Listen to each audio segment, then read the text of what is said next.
অবশেষে আমিও বানিয়ে ফেললাম ডিম, আলু এবং বেগুনি দিয়ে সেই ভাইরাল ডিম আলু বেগুনি চপ। এটা ফেসবুকে এত বেশি রিচ করে যে না বানিয়ে থাকতেই পারলাম না। যে আপু এটা আবিষ্কার করেছেন সত্যি ওনার বুদ্ধি আছে, স্বীকার করতে হবে। আর এটা খেতেও কিন্তু দুর্দান্ত স্বাদ হয়।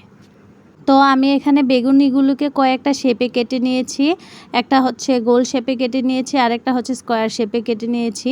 তো গোল শেপটা যেটা, এটা কেটে আমি আবার অর্ধেক করে নিয়েছি। অর্ধেক করে তারপরে হচ্ছে ডিমের শেপটা ওই রকম দিয়ে তৈরি করে নিয়েছি। এখন হচ্ছে আমি এগুলো বেসনের মধ্যে চুবিয়ে ভেজে নিব। তো এই চপটা কিন্তু অনেক বড় হয়, অনেক বড় হলেও খেতে কিন্তু আসলেই অনেক সুস্বাদু হয়। যারা এখনও বানিয়ে খাননি তারা কিন্তু অবশ্যই বাসায় ট্রাই করবেন। সত্যিই অসাধারণ লাগে খেতে। একটা চপের মধ্যে 3টা ফ্লেভারের স্বাদ পাওয়া যায়, সত্যি অসাধারণ। আবারও আমি সেই আপুর প্রশংসা করছি, ওনার বুদ্ধি আছে বলতে হবে। তো আমি এখানে বেশি পরিমাণে বানাইনি, যেহেতু এগুলো অনেক বড়, তাই হচ্ছে 4-5টা বানিয়ে নিয়েছি। রোজা ছাড়া আমরা অন্য সময়টাতে কিন্তু ভাজাপোড়ি 2 দিন থেকে 3 দিন খেলেই কিন্তু অনেকটা বদহজম হয়ে যায় বা একটু আনইজি লাগে খেতে।